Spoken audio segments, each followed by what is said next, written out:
అంటున్నాడు విశ్వామిత్రుడు. అయోధ్యాధిపతి శూర పూర్వమాసీన్ నరాధిప సగరో నామధర్మాత్మా ప్రజాకామ సచా ప్రజ వైదర్భిదుహితా రామ కేశినీ నామనామత జ్యేష్ఠా సగరపత్నీ సా ధర్మిష్ఠా సత్యవాదిని అరిష్టనేమి దుహిత రూపేణ ప్రతిమా భువి ద్వితీయా సాగరస్యాసీత్ పత్ని సుమతి సంజ్ఞిత. ఆయన ఒక మాట చెప్తున్నాడు. రామ, మీ వంశంలోని పూర్వం సగరుడు అనబడేటటువంటి ఒక చక్రవర్తి ఉండేవాడు. ఆయనకి 2 భార్యలు. దక్షిణ నాయకత్వం అంటారు. దక్షిణ నాయకత్వం అంటే బహుభార్యాత్వం, ఒకరికన్నా ఎక్కువ. అది మహారాజులకు అంగీకరింపబడింది. దశరథ మహారాజు గారికి 365 మంది భార్యల కన్నా ఉండేవారు అని. కాబట్టి అయోధ్యాధిపతి శూర, అయోధ్యాధిపతి అయినటువంటి మహాశూరుడైనటువంటి సగర చక్రవర్తికి 2 భార్యలు. ఆయన పరమధర్మాత్ముడు. రాజ్యాన్ని చాలా ప్రజల మనసు చూరగొనేటటువంటి రీతిలో పరిపాలన చేసినటువంటి వాడు. వైదర్భదుహితారామ కేశినీ నామనామత. ఆయన విదర్భరాజు యొక్క కుమార్తె అయినటువంటి కేశిని ఆయన యొక్క పెద్ద భార్య. ఆవిడ జ్యేష్ఠా సగరపత్ని సా ధర్మిష్ఠా సత్యవాదిని. ఆమె చాలా ధర్మమును అనుష్ఠించేటటువంటి స్వభావము కలిగినది, సత్యమును మాట్లాడుతుంది. అరిష్టనేమి దుహిత రూపేణ ప్రతిమా భువి ద్వితీయా సాగరస్యాసీత్ పత్ని సుమతి సంజ్ఞిత. అరిష్టనేమి అని మారు పేరు కలిగినటువంటి కశ్యప ప్రజాపతి యొక్క కూతురు అన్నారు వ్యాఖ్యాతలు చాలా చోట్ల. ఆ అరిష్టనేమి యొక్క కుమార్తె అయినటువంటి సుమతి అనబడేటటువంటి ఆమె గొప్ప లావణ్యవతి, సౌందర్యవతి. ఆమె సగర చక్రవర్తి యొక్క 2వ భార్య. 2 భార్యలతో సగర చక్రవర్తి చాలా సంతోషంగా కాలం గడుపుతున్నాడు. సంతానం లేదు. ఇక్ష్వాకు వంశంలో తరచుగా ఈ సమస్య మీకు కనపడుతూ ఉంటుంది. సంతానం ఉంటూ ఉండదు. దిలీపుడు అదే సమస్య, సగర చక్రవర్తి అదే సమస్య, దశరథ చక్రవర్తి అదే సమస్య. అందుకే భగీరథుడు దీనికి ఒక శాశ్వతమైన పరిష్కారాన్ని సాధించే ప్రయత్నం చేశాడు. ఇదే నేను చెప్పింది. విశ్వామిత్రుడు నేర్పింది ఏమిటి అంటే నిగ్రహం నేర్పాడు రామచంద్రమూర్తికి. నిగ్రహం లేకుండా ఏది ఉన్నా ప్రమాదమేనండి. కాబట్టి నేను ఈ మాట ఎందుకు చెప్పవలసి వచ్చింది అంటే, ఆ సగర చక్రవర్తికి 2 భార్యలున్నా సంతానం లేరు. ఇప్పుడైనా సంతానం కోసమని తపస్సు చేయడానికి వెళ్ళాడు. ఎక్కడికి వెళ్ళాడు? హిమవంతం సమాసాద్య భృగుప్రస్రవణే గిరౌ. భృగుప్రస్రవణము అనబడేటటువంటి ఒక పవిత్రమైనటువంటి ప్రదేశాన్ని చేరుకున్నాడు హిమవత్ పర్వతం మీద. ఎందుకంటే దేశము, కాలము, ప్రదేశము. దేశమే ప్రదేశము. దేశమునకు ఒక శక్తి ఉంటుంది. శృంగేరి పీఠం శృంగేరిలోనే ఎందుకు ఉండాలి? గుంటూరులో పెట్టకూడదా శంకరాచార్యుల వారంటే? శృంగేరిలో ఆ శక్తి కనపడింది, తపోశక్తి. దేశమునకు ఆ శక్తి ఉంటుంది, భూమండలమునకు. కాబట్టి ఇప్పుడు అక్కడికి వెళ్ళి ఆయన తపస్సు చేశాడు భార్యలతో కలిసి. ఎవరి గురించి? అదో గమ్మత్తు. భృగు మహర్షి గురించి తపస్సు చేశాడు. మహర్షి దర్శనానికి తపస్సు చేశాడు. అంటే మీరు ఇక్కడ ఒక విషయాన్ని గమనించవలసి ఉంటుంది. దేవతలు ఎంత శక్తివంతులో ఋషులు కూడా అంతే శక్తివంతులు. ఋషి కూడా మీకు అలాగే కృప చెయ్యగలడు. కాబట్టి ఆయన ఋషి గురించి తపస్సు చేశాడు. చేస్తే ఋషి ప్రత్యక్షమయ్యారు భృగు మహర్షి. దేనికి తపస్సు చేస్తున్నావు? అది అడగక్కర్లేదు, ఆయనకి తెలుసు. ఆయన అన్నాడు, నీకు 2 భార్యలు కదా, ఒక భార్య యందు బహుసంతానము, అంటే చాలా మంది పిల్లలు పుడతారు.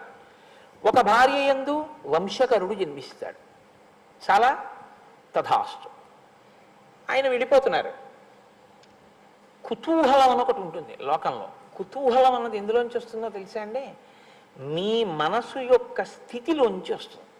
వెంకటాచలంలో దర్శనం చేసుకుని మీరు బయటికి వస్తున్నారనుకోండి, ప్రసాదం ఇస్తూ ఉంటారు. ఇలా ఇలా ఇలా ఇలా చూస్తుంటాడు. ఇటు కౌంటరు, అటు కౌంటరు, 2 దారులు ఉంటాయి. ఇటు నుంచి ఇస్తారు, అటు నుంచి ఇస్తారు. ఇటు అటు కూడా చూసి పెడతాడు. ఎందుకంటే చక్ర పొంగలి ఇటిస్తున్నారని చూస్తాడు. అంటే తనకి ప్రసాదం మీద కుతూహలం కన్నా చక్ర పొంగలి మీద కుతూహలం ఎక్కువ. జిహ్వ చాపల్యం అక్కడ కూడా ఉంది అని గుర్తు. సరే, ఏమో చక్ర పొంగల్ని ప్రసాదంగా తీసుకున్నాడు కదండి అంటే ఏమో కొంతవరకు పర్వాలేదేమో.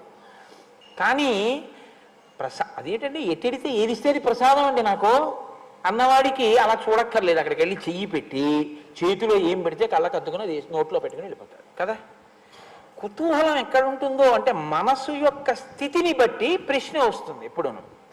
నేను అందుకే మీతో మనవి చేశాను, అదొక పెద్ద మనస్తత్వ శాస్త్రం అండి. శ్రీరామాయణం బాగా జీర్ణమైతే మీతో మాట్లాడే మనిషి యొక్క మాటని బట్టి ఆయన సంస్కారాన్ని లెక్క కట్టేస్తారు, మీరు తెలిసిపోతుంది. కాబట్టి ఇప్పుడు ఇద్దరు భార్యలు అన్నారు, మాలో ఎవరికి వంశకరుడు ఎవరికి బహుపుత్రులు అంటే ఇద్దరికి ఏదో కోరిక ఉందిగా, ఇద్దరూ ఎక్కువ సంతానమే కావాలని కోరుకుంటే ఇబ్బంది, కానీ ఇద్దరికి ఏమో వేరు వేరు కోరికలు ఉన్నాయేమో అంటే భృగు మహర్షి అన్నారు, ఆ గొడవ ఎందుకు మీకు ఎలా కావాలి అడగండి అన్నారు. మునేస్తు వచనం శ్రుత్వా కేశిని రఘునందన పుత్రం వంశకరం రామ జగ్రాహన్ నృపసన్నిధౌ. అంటే రాజసన్నిధిలోనే అడిగింది. అంటే రాజుగారిని వీళ్ళు ఏమండి అడగండి అడగండి, మాలో ఎవరికి ఎక్కువ మంది పిల్లలో ఎవరికి ఒక్క పిల్లాడు పడతారో మీరు అడగండి అన్నారని గుర్తు కదా. మళ్ళీ భార్యల్ని తీసుకుని భృగు మహర్షి దగ్గరికి వెళ్ళి నిలబడి అడిగాడంటే ఏంటండి దాని అర్థం? కుతూహలమును ప్రదర్శించిరి. ఇప్పుడు భృగు మహర్షి మీరే అడగండి అన్నారు. అంటే పెద్ద ఆవిడంది, మునేస్తు వచనం శ్రుత్వా కేశిని రఘునందన ఓ రామ, రాముడికి చెప్తున్నాడు పిలిచి ఈ కథంతాను. ఆ ముని ఆమెని అడిగినప్పుడు నాకు వంశకరుడైనటువంటి ఒక్క కుమారుడు కావాలి అని అడిగింది.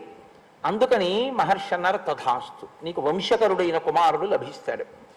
రెండో ఆవిడంది, షష్ఠిం పుత్ర సహస్రాణి సుపర్ణ భగినీ తదా మహోత్సాహాన్ కీర్తిమతో జగ్రాహ సుమతి సుతాం.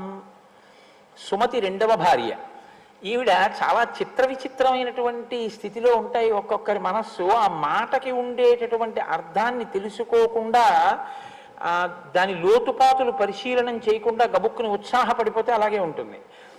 షష్ఠిం పుత్ర సహస్రాణి, 60,000 మంది పిల్లలు నాకు కావాలని, ఎక్కువ మంది పిల్లలు కావాలని. 60,000 మంది పిల్లలు. సుపర్ణ భగిని తదా, కశ్యప ప్రజాపతి కూతురు కాబట్టి గరుత్మంతుని చెల్లెలు, అందులో సుపర్ణ భగిని తదా గరుత్మంతుని చెల్లెలు సుమతి. మహోత్సాహాన్ కీర్తిమతో. మహోత్సాహాన్ అంటే, ఈ మహోత్సాహాన్ అంటే ఎటువంటిదంటే, ఈ పని చెయ్యి అన్నారనుకోండి, ఏమంటే అలా చేస్తే ఇబ్బంది వస్తుందేమో ఒకసారి ఆలోచించండి అని అనడు. ఒకవేళ ఎవరైనా ఇంకా చెప్దామన్నా అక్కడ ఉండడు. ఏమయ్యో ఆగ అలా వెళ్ళిపోతున్నాయంటే దానివల్ల ఇబ్బంది వస్తుందేమో అని మళ్ళీ ఏమైనా చెప్దాం అనుకున్నారనుకోండి, ఆయన అక్కడ ఉండడు, వెళ్ళిపోతాడు ఆ పని మీద. అత్యుత్సాహం అన్నమాట. మహోత్సాహాన్, అంత ఉత్సాహం ఉన్నవాళ్ళు 60,000 మందిని. కీర్తిమతో, కానీ కీర్తిని గణిస్తారు, అంటే వాళ్ళ పేరు మీద అలా కీర్తి నిలబడిపోతుంది. అటువంటి వాళ్ళని నాకు కావాలి అని అడిగింది. తథాస్తు, ఆయనకి ఏముంది, మహానుభావుడు వాక్కు చేత ఇవ్వగలడు. ఇద్దరికి మీకు ఇలాగే నేను కటాక్షిస్తున్నాను, అలాగే మీకు సంతానం కలుగుతుంది అన్నారు. సరే, ఇద్దరు ఇంటికి వెళ్ళిపోయారు. వెళ్ళిపోయిన తరువాత సగర చక్రవర్తి భార్యలలో పెద్ద ఆవిడికి ఒక కుమారుడు కలిగాడు. ఆయనకి అసమంజసుడు అని పేరు పెట్టారు. రెండవ ఆమెకి ఒక పెద్ద పిండం ఒకటి పుట్టింది. ఆ పిండానికి తేనె పట్టుకు తేనెటీగలు ఎలా ఉంటాయో అలా 60,000 మంది చిన్న చిన్న చిన్న చిన్న పిల్లల యొక్క వ్యూహము దానికి అంటుకునుంది. దాదులు వీళ్ళని నీతి కుండల్లో పెట్టి పెంచి పెద్ద చేశారు. అంటే ప్రిమిచ్యూరుడు భర్త అన్నది రామాయణ కాలానికే ఉందిలా ఉంది. అందుకని 60,000 మందిని నీతి కుండల్లో పెట్టి పెంచి పెద్ద చేశారు. ఇప్పుడు ఈ 60,000 మంది పెద్దవాళ్ళు అయ్యారు. అసమంజసుడు పెద్దవాడయ్యాడు. అసమంజసుడు ఈ 60,000 మంది అన్నదమ్ములు కదండి అవుతారు, ఇద్దరు భార్యల బిడ్డలు కాబట్టి. బాగా జ్ఞాపకం పెట్టుకోండి, నేను ఎందుకు ఈ బంధుత్వం మీకు చెప్తున్నానంటే ఎదర చాలా అవసరం అవుతుంది ఇది. ఈ అసమంజసుడు ఒక పని చేస్తుండేవాడు. సరయూ నదిలో ఆడుకుందాం రండి అని పిలిచేవాడు పిల్లల్ని. వాళ్ళందరూ పిల్లలు కదా, సరే ఆడుకుందామని వెళ్ళేవారు. ఆయనకు ఒక అలవాటు, ఆడుతూ ఏం చేసేవాడంటే పిల్లల్ని తీసుకెళ్ళి సరయూ నదీ తీరంలో ఉండేటటువంటి నీటిలో వాళ్ళకి ఊపిరి ఆడకుండా నొక్కి చంపేసేవాడు. వాళ్ళు గిలగిలగిలగిల తన్నుకుని చచ్చిపోతే రాజుగారి కొడుకు కదా, ఇంటికి వెళ్ళిపోయేవాడు. ఇది ఎంతకాలం ఓర్చుకుంటారు ప్రజలు? చెప్పి చూశారు రాజుగారికి. రాజు చాలా తీవ్రంగా మాట్లాడాడు, నువ్వు ఇలా చేయకూడదని చెప్పాడు. అది మనకి ఎందువల్ల తెలుస్తుందంటే ఆయనకి తర్వాత పెళ్ళైపోయి కొడుకు కూడా పుట్టాడు కాబట్టి మారాలి కదా. మారలేదనే అర్థం. కొడుకు పుట్టేశాడు, ఆ కొడుక్కి అంశుమంతుడు అని పేరు కూడా పెట్టాడు సగర చక్రవర్తి. అయినా అతను మారినట్టు కనపడదు, అతని పిల్లల్ని అలా చంపుతూనే ఉన్నాడు. అంటే ఒక్కొక్కడికి ఒక్కొక్క పైశాచికమైన ఆనందం. కాబట్టి ఏవం పాప సమాచార సజ్జన ప్రతిపాదక పౌరాణామహితే యుక్త పుత్రో నిర్వాసిత పురాత్. ధర్మం అంటే అది. ధర్మం అంటే 10 మంది బిడ్డలు పోయి ఏడుస్తుంటే నా పిల్లాడు సంతోషిస్తున్నాడని ఊరుకోవడం కాదు. ధర్మం ధర్మమే. కాబట్టి రాజు అన్నాడు, సజ్జన ప్రతిబాధక, సజ్జనుల్ని బాధిస్తోంది నా కొడుకు ప్రవర్తన, కాబట్టి వీడి ఊళ్ళో ఉండడానికి వీల్లేదని రాజ్య బహిష్కారం విధించాడు. నువ్వు నా దగ్గర ఉండకుండా వెళ్ళిపో అన్నాడు. అసలు తండ్రికి కొడుకు కనపడకుండా దూరంగా వెళ్ళిపోతున్నాడు అంటేనే చాలా బెంగ. అటువంటిది తండ్రి తనంత తానుగా కొడుకుని రాజ్య బహిష్కారం విధించాలి అంటే చాలా కష్టం. అది రాజే తలుచుకుంటే దాన్ని ఎలాగైనా సరే తిమ్మిని బమ్మి చేసి తన కొడుకే ఒప్పు అని నిరూపించవచ్చు. కానీ అది ఇక్ష్వాకు వంశంలో ఉన్నటువంటి చక్రవర్తుల లక్షణం కాదు. ధర్మం కోసం అవసరమైతే తన కొడుకుని విడిచిపెట్టాడు రామ సగర చక్రవర్తి, జ్ఞాపకం పెట్టుకో. ఇప్పుడు ఏం చేస్తోంది ఇది రాముడి మీద గుర్తించండి. త్యాగం చెయ్యగలిగిన లక్షణాన్ని పెంచుతోంది. ఇదే నేను మీకు చెప్పింది. ధర్మం కోసం, ప్రజల కోసం అవసరమైతే కడుపున పుట్టినటువంటి కొడుకుని విడిచిపెట్టాడు మా వంశంలో ఉన్నటువంటి పెద్ద ఆయన. పూర్వీకుల యొక్క గౌరవం కోసం, ప్రజలకి రాజారాముడుగా తాను కూర్చునే ధర్మం కోసం అవసరమైతే సీతమ్మ తల్లిని దూరంగా పెట్టగలిగినటువంటి మనస్థితిని, అటువంటి వజ్రశక్తిని రామచంద్రమూర్తికి ఇచ్చినటువంటి శక్తి ప్రచోదనానికి బీజం ఎక్కడుందంటే విశ్వామిత్రుడి వాక్కులో ఉంది. ధర్మం కోసం ఎలా నిలబడాలో నేర్పాడు మహానుభావుడు.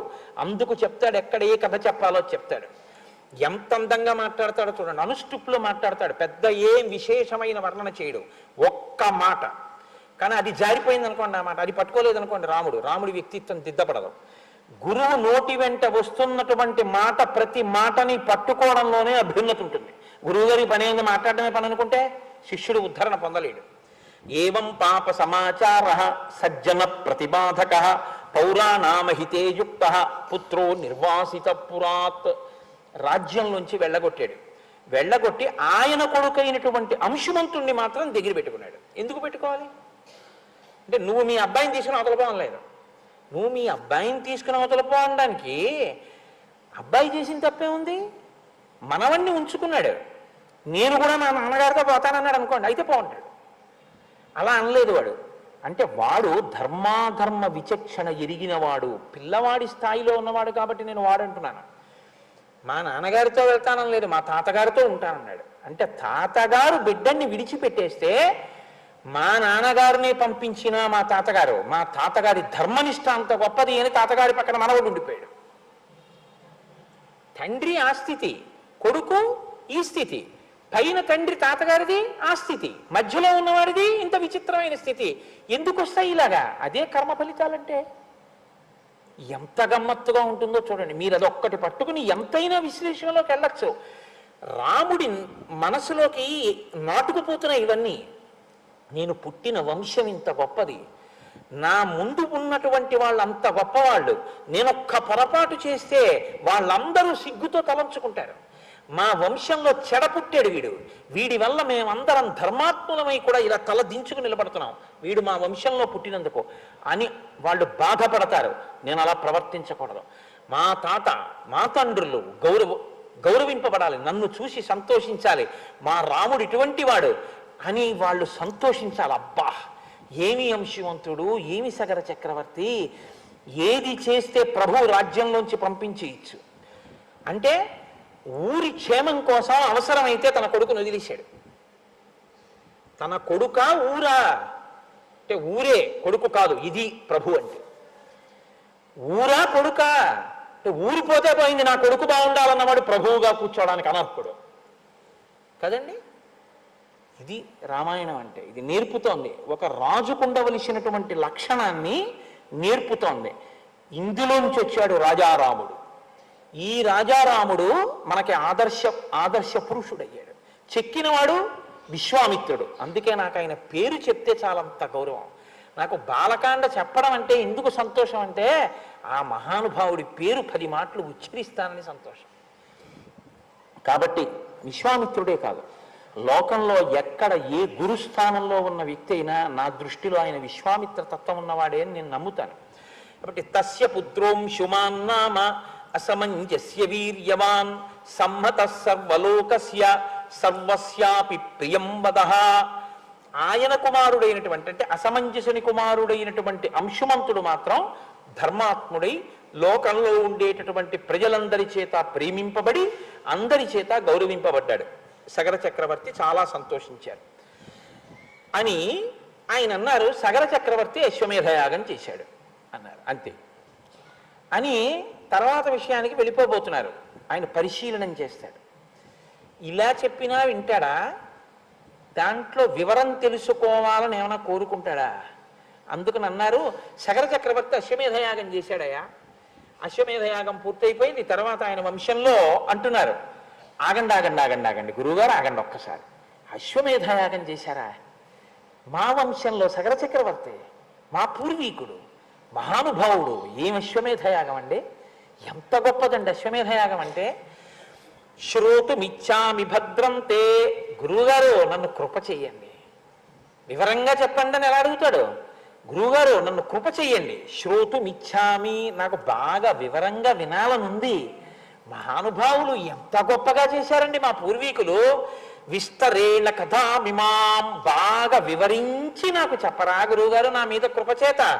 పూర్వకోమే కథం బ్రహ్మన్ యజ్ఞం వై సముపాహరత్. ఆ యజ్ఞం చెయ్యడం అంటే అంత తేలిగ్గా ఏముండదు అశ్వమేధయాగం. ఆ యజ్ఞాన్ని మా పూర్వీకుడైనటువంటి సగర చక్రవర్తి ఎలా చేశారో నాకు చెప్పవలసింది. ఒక నవ్వు నవ్వాడు. విశ్వామిత్రస్తు కాకుత్సం ఉవాచ ప్రహసన్నివా. ఓ చిరునవ్వు చిందించేట విశ్వామిత్రుడు. ప్రహసన్నివా, దేనిక చిరునవ్వు? ఇదిరా అబ్బాయి నీకు ఉండవలసిన లక్షణం.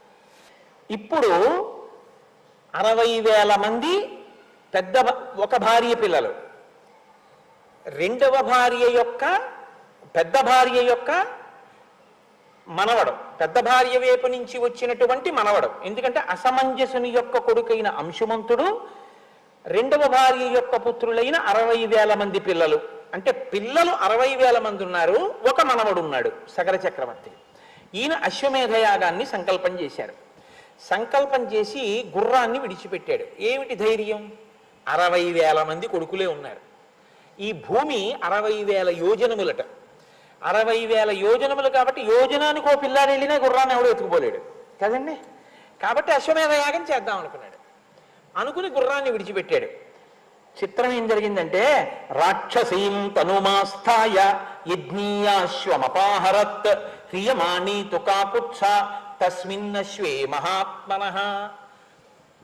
దేవేంద్రుడు రాక్షస స్వరూపాన్ని మాయాస్వరూపంగా గ్రహించి ఆ గుర్రాన్ని ఎత్తుకుపోయాడు.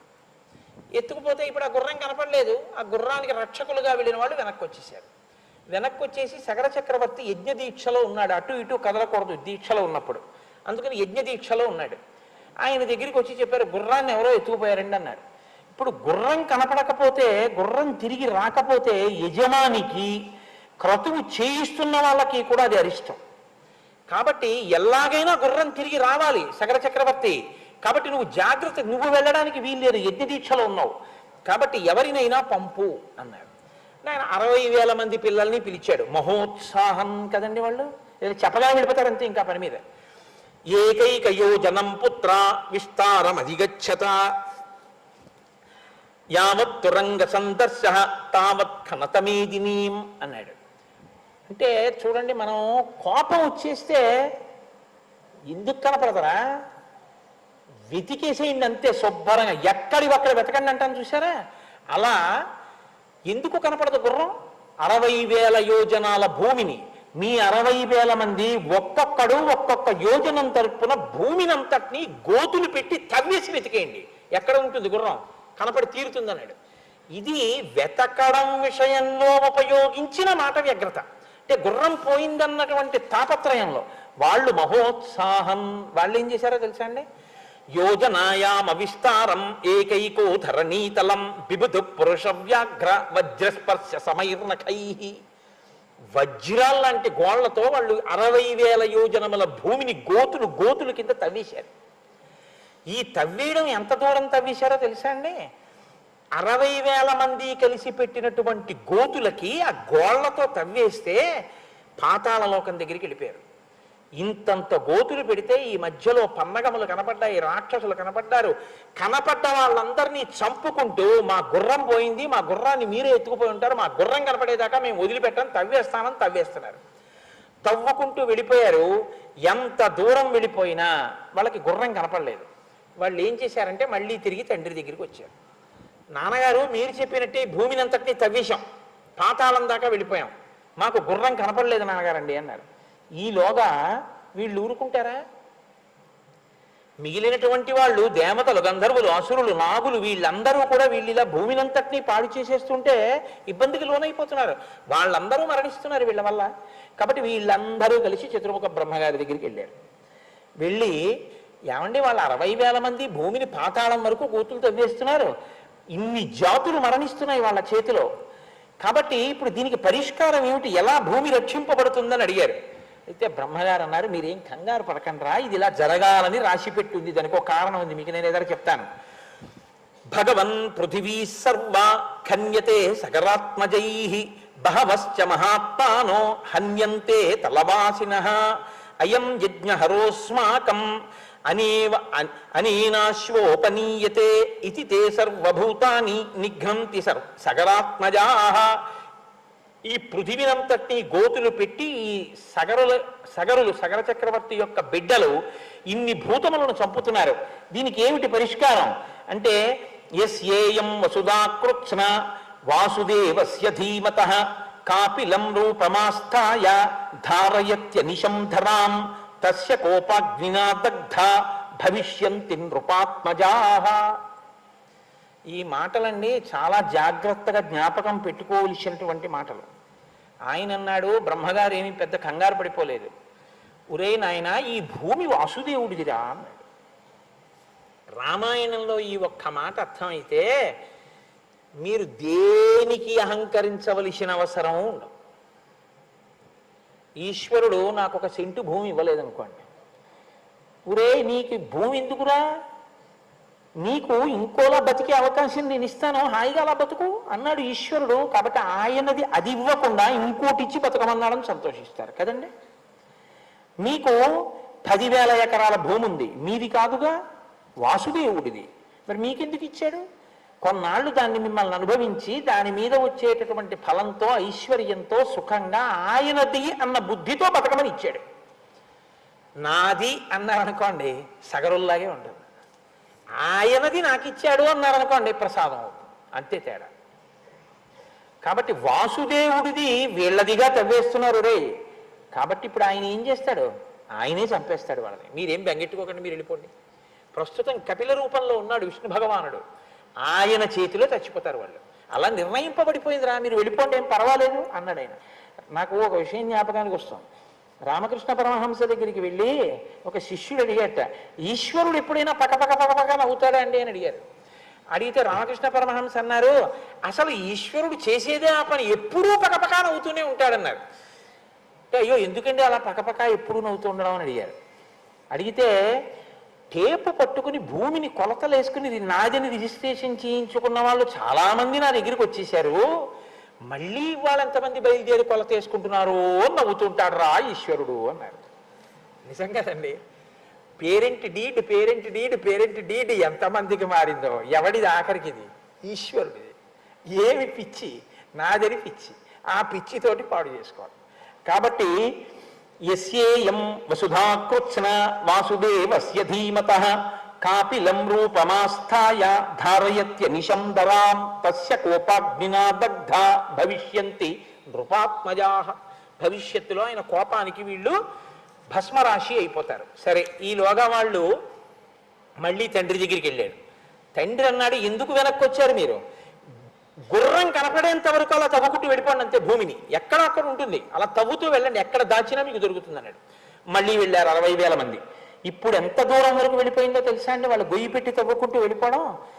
వాళ్ళు అలా వెళ్ళిపోగా తూర్పు దిక్కున తవ్వుకుంటూ కిందకి వెళ్ళిపోతే వాళ్ళకి దిశా గజం విరూపాక్షం ధారయంతం మహీతలం సపర్వత వనాంకృత్స్నాం పృథివీం రఘునందన శిరసాధారయామాస విరూపాక్షో మహాగజ యదా పర్వాణి కాకుత్స విశ్రమార్థం మహాగజ ఖేదాచ్ఛాలయతే శీర్షం భూమికంపస్తదా భవేత్. అప్పుడు వాళ్ళు తూర్పు దిక్కుగా కిందకి వెడితే వాళ్ళకి అక్కడికి వెడితే విరూపాక్షం అనేటటువంటి ఒక పెద్ద ఏనుగు ఒకటి కనపడింది. అది మోస్తోంది భూమిని తన కుంభస్థలం మీద. అది ఈశ్వరుడు యొక్క నిర్ణయం. ఇదంతా మన ప్రజ్ఞ అంటాం మనం. ఆయన పెట్టాడు అక్కడ దిగ్గజాలని. ఆ గజం మోస్తోంది. ఆ విరూపాక్షం అన్నది తూర్పు దిక్కున భూమిని అది బరువు మోస్తోంది. దానికిట అప్పుడప్పుడు తలకాయ నిప్పిడుతుంది. కుంభస్థలం నొప్పి పెడితే అది కొంచెం నొప్పి తగ్గడం కోసమని ఇలా అంటుంది. ఇలా అన్నప్పుడు భూమి కంపిస్తూ ఉంటుంది. రామా, విశ్వామిత్రుడు చెప్తున్నాడు రామచంద్రమూర్తితో, భూమి కంపించడానికి కారణం అదిగో అది. ఆ ఏనుగుకి తల నొప్పి పెడితే ఒకసారి తల కదుపుతుంది. అది తల కదిపిందో భూమి కంపిస్తుంది. ఇక్కడ మీరు ఒక విషయాన్ని కొంచెం జాగ్రత్తగా గమనించాలి. ఏనుగండి అసలు ఎప్పుడూ తల కదపకుండా ఉండదు. ఏనుగు ఏం చేస్తుందో తెలుసా అండి? ఇంక అసలు కదులుతూ వెళ్ళడానికో కదలడానికో ఇంకా అవకాశం లేదనుకోండి. దానికి అలా అవకాశం లేనిది ఒక్కసారే ఉంటుంది. ఎప్పుడో తెలుసా? మావటివాడు ఏం చేస్తాడంటే అంకుశాన్ని దాని 2 కాళ్ళ ముందు ఇలా పెడతాడు అడ్డంగా. మీరు ఎప్పుడైనా గమనించండి, క్షేత్రాలకు వెళ్ళినప్పుడు కర్ర ఇలా పెట్టి తను కూర్చుంటాడు ఆ పక్కన. ఏనుగు వంక చూడండి, ఇంకా ఆయన అలా పక్కన కూర్చుంటాడు. మావటివాడు అంకుశం కాని ముందు పెడితే ఏనుగు ఇంకా తన శరీరాన్ని కదిపి దాన్ని దాటి వెళ్ళదిహ. మళ్ళీ అంకుశం తీసే వరకు వెళ్ళదు. అంత పెద్ద ప్రాణి అయినా దానికి ఉన్న క్రమశిక్షణ అది అలా లొంగిపోతుంది అంతే. అది వెళ్ళదిహ. కాబట్టి అది ఏం చేస్తుందంటే అది కదలకుండా ఉండలేదు. అందుకని తొండాన్ని ఇలా ఊపుతుంది, ఇలా ఊపుతుంది. మీరు ఎప్పుడైనా చూడండి, తలకాయ ఇలా ఇలా ఊపుతూ ఉంటుంది. ఎందుకంటే ఇలా వెళ్ళడానికి దానికి అవకాశం లేదు, కర్ర అడ్డుంది. కర్ర ఏంటంటే చెట్లు ఎరగొట్టేస్తుంది. వెళ్ళదా అంటే గౌరవం అంతే. ఏనుగు లొంగిపోతుంది మావటి కర్రకి, మనం మాత్రం మన మనసుని లొంగదీయలేం. ఇది మన బలహీనత. అది ఆ ప్రాణి క్రమశిక్షణ అంతే. కాబట్టి అంత కదిలే స్వభావం ఉన్న ఏనుగు కదలకుండా మోస్తోంది భూమిని. ఈశ్వర శాసనం అది. అప్పుడప్పుడు ఇంకా తలకాయ ఖేద పడితే కదుపుతుంది, భూమి కంపిస్తుంది. రామా తంతే ప్రదక్షిణం కృత్వా దిశాపాలం మహాగజం మానయంతో హితే రామ జగ్ముర్భిత్స్వా రసాతలం. వాళ్ళు ఆ ఏనుక్కి ప్రదక్షిణం చేసి పాతాళలోకంలోకి వెళ్ళిపోయారు. 60,000 మంది తూర్పు దిక్కుకే వెళ్ళరుగా, అందరూ తలో దిక్కుకి వెడతారు. కొంతమంది దక్షిణ దిక్కును తవ్వారు. దక్షిణ దిక్కును తవ్వి కిందకెడితే దక్షిణ దిక్కును ఇంకో ఏనుగు మోస్తోంది. మహాపద్మం మహాత్మానం సుమహత్ పర్వతోపమం శిరసాధారయంతంతే విస్మయం జగ్మురుత్తమం. మహాపద్మము అని పేరు కలిగినటువంటి ఏనుగు దక్షిణ దిక్కును మోస్తోంది. ఆ ఏనుగు యొక్క పరిస్థితి కూడా అంతే. అంటే ఇంత పెద్ద భూమి కుంగిపోకుండా ఉండాలంటే అన్ని వైపులా మొయ్యాలి, 4 దిక్కులా. వాళ్ళు ఆ ఏనుగుని కూడా చూశారు, దానికి ప్రదక్షిణం చేశారు, కిందకి వెళ్ళిపోయారు పాతాళలోకంలోకి. కొంతమంది పశ్చిమ దిక్కుని తవ్వారు. అంటే మీకు చెప్పేటప్పుడు విశ్వామిత్రుడు ఎలా చెప్తున్నాడంటే ప్రదక్షిణ పురస్సరంగా చెప్తున్నాడు. ఇది ఆయన అంతర్ముఖత్వం. ఆయనకి ఎంత జ్ఞానం ఉందో చూడండి. ప్రదక్షిణ పురస్సరంగా ఏ విషయాన్నైనా ఆలోచించడం, ప్రదక్షిణ పురస్సరంగా కదలడం గౌరవానికి గుర్తు. విరాట పర్వంలో అర్జునుడు యుద్ధానికి వచ్చాడు. ద్రోణాచార్యుల వారు ఎదురుగుండా నించున్నారు. నించుంటే ఉత్తర కుమారుడు సారథ్యం చేస్తున్నాడు. అర్జునుడు ప్రత్యేకం చెప్పాడు, ఎదురుగుండా ఉన్నవారు ఎవరో తెలుసా? మా గురువు గారు. ఆయన పెట్టిన భిక్ష నాకు ఈ విద్య. ఎవరి రథానికైనా ఎదురుగుండా నా రథాన్ని పెట్టు, ఒక్క ఆయన రథానికి ఎదురుగుండా నా రథాన్ని పెట్టద్దు. ఎందుకో తెలుసా? నేను ఆయన్ని యుద్ధానికి పిలిచినట్టు అవుతుంది. ఆయన నా మీద బాణాలు వేస్తే నేను వేస్తానంతే తప్ప ఆయనకి ఎదురుగుండా వెళ్ళద్దు, ఆయనకు దగ్గరగా నడవద్దు, దగ్గరగా రథాన్ని తీసుకెళ్ళద్దు. ఎందుకంటే ఏమో గురువు గారు రథం కదుపుకుందాం అనుకుంటున్నారేమో, మనం అడ్డెళ్ళకూడదు. అందుకని గురువు గారికి రథానికి దూరంగా వెళ్ళని, ప్రదక్షిణ పురస్సరంగా వెళ్ళని, అప్రదక్షిణంగా మాత్రం కదలకు. ప్రదక్షిణంగా కదులు. ప్రదక్షిణంగా కదిలితే గౌరవాన్ని ఆవిష్కరించినట్టు. మీరు ఏ క్రతువు చేస్తున్నారో, ఏ పని చేస్తున్నారో దాని యందు మీరు విపరీతమైనటువంటి పవిత్రతని ఆవిష్కరించడం ఏమిటంటే మీరు మార్గాన్ని నిర్ణయించుకోవాలి, ఎటు వెడదాం అనుకుంటున్నారు అన్నది. అది ఎవరి పట్ల కృతజ్ఞతతో, ఎవరి పట్ల గౌరవంగా వెడుతున్నారో దానికి ప్రదక్షిణంగా వెళ్ళాలి. అందుకే గురువు గారికి ప్రదక్షిణ పురస్సరంగా తిరగాలి. ఎప్పుడు తల్లిదండ్రులకి ప్రదక్షిణ పురస్సరంగా తిరగాలి. అంతేకాని ఎలా పడితే అలా పక్క నుంచి వెళ్ళిపోకూడదు, అది అమర్యాద. ఎంత అందంగా మాట్లాడతాడో చూడండి విశ్వామిత్రుడు. చెప్పేటప్పుడు పశ్చిమాన్న ఉన్న ఏనుగును ముందు చెప్పచ్చు, చెప్పడు. తూర్పు చెప్పాడు, దక్షిణం చెప్పారు, పశ్చిమం చెప్తున్నారు. అంటే ఆయన చెప్పేటప్పుడు కూడా ప్రదక్షిణ పురస్సరంగానే తిరుగుతోంది ఆయన బుద్ధి. అంటే ఆయన బుద్ధి ఇప్పుడు భూప్రదక్షిణం చేస్తోంది. అంటే ఆ ప్రదక్షిణ పురస్సరంగా ఆలోచించడం, ప్రదక్షిణ పురస్సరంగా తిరగడం, ఇవన్నీ కూడా లోపల మంగళప్రదమైన ఆలోచనలతో కూడిన సంస్కార బుద్ధి ఉన్నవాళ్ళు తప్ప వేరొకరు చేయలేరు తప్ప. అందుకే ఆ కదలికకి అంత ప్రాధాన్యత ఉందండి, అది సంస్కారాన్ని ఆవిష్కరిస్తుంది. కాబట్టి దిశా గజం సౌమనసం దదృశుస్తే మహాబలాహ. సౌమనసం అనేటటువంటి ఏనుగు పశ్చిమ దిక్కున ఆ భూమండలాన్నంతటినీ మోస్తోంది. సరే, పశ్చిమ దిక్కు అయిన తర్వాత ఉత్తరం. ఉత్తర దిక్కున వెళ్ళేటటువంటి వాళ్ళు ఆ కిందకి దవ్వారు. భద్రం భద్రేన వపుషా ధారయంతం మహీమిమాం. ఉత్తర దిక్కున భద్రం అనేటటువంటి ఏనుగు ఆ భూమండలాన్నంతటినీ మోస్తోంది. వాళ్ళు నాలుగు వైపులా చూసిన తర్వాత ఈశాన్య దిక్కు వైపుకి తవ్వుకుంటూ పాతాళ లోకంలోకి కొంతమంది వెళ్ళారు. తేతు సర్వే మహాత్మానో భీమవేగ మహాబలాహ. భీమవేగం కలిగిన వాళ్ళు, మహోత్సాహం కదా వాళ్ళందరూను. దదృశ కపిలం తత్ర వాసుదేవం సనాతనం. సనాతనుడైనటువంటి వాసుదేవుడు కపిల రూపంలో అక్కడ కూర్చుని ఉన్నారు. ఈశాన్య దిక్కున పాతాళ లోకంలో ఆయన ఒక ఆశ్రమంలో కూర్చుని తపస్సు చేసుకుంటున్నారు. కపిల రూపంలో. కపిల గీత అని చెప్పాడు భగవద్గీతలో, భాగవతంలో మహానుభావుడు ఎంత గొప్పగా ఉంటుందో. కాబట్టి ఇప్పుడు వాళ్ళు ఆయన్ని చూశారు. ఇంద్రుడు ఏం చేశాడంటే ఎత్తుకుపోయిన గుర్రాన్ని అక్కడ పెట్టి వెళ్ళిపోయాడు.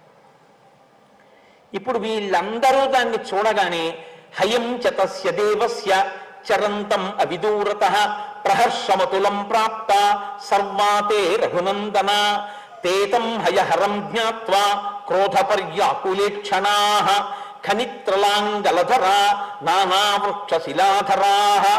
వాళ్ళు ఆ గుర్రాన్ని చూశారు, కపిల మహర్షిని చూశారు. వెంటనే వాళ్ళకి క్రోధం వచ్చేసింది. ఇదే మహోత్సాహం. యుక్త విచక్షణ లేదు. వినదగునెవ్వరు చెప్పిన వినినంతనవేగ పడక వివరింపదగున్ కనికల్ల నిజము తెలిసిన మనుజుడపో నీతిపరుడు మహిళో సుమతి. వీళ్ళు కపిల మహర్షిని చూశారు, గుర్రాన్ని చూశారు. సంతోషం వచ్చేసింది, ఎందుకని గుర్రం కనబడింది. చాలా క్రోధం వచ్చేసింది, ఎందుకని వీనే ఎత్తుకుపోయాడు. ఎంత కష్టపడ్డాను రా మనం, భూమినంతా తమే ఇంతసేపు యాగమాగిపోయింది, మన గుర్రాన్ని ఎత్తుకొచ్చి ఇక్కడ కట్టుకుంటాడా. అంతే, నాగళ్ళు, గుణపాలు, తవ్వుతున్న పారలు, చెట్లు, కొమ్మలు అన్ని పట్టుకుని పట్టండి, కొట్టండి, చంపండి అంటూ కపిల మహర్షి మీదకి పరిగెత్తారు. ఆయన కళ్ళు తెరిచి చూశాడు ఇలాగా. వీళ్ళందరూ వచ్చి మీద పడిపోతున్నారు. మహాత్ములకు వేరు ఆయుధాలు ఉండవు, వాళ్ళ వాక్యే వాళ్ళ ఆయుధం.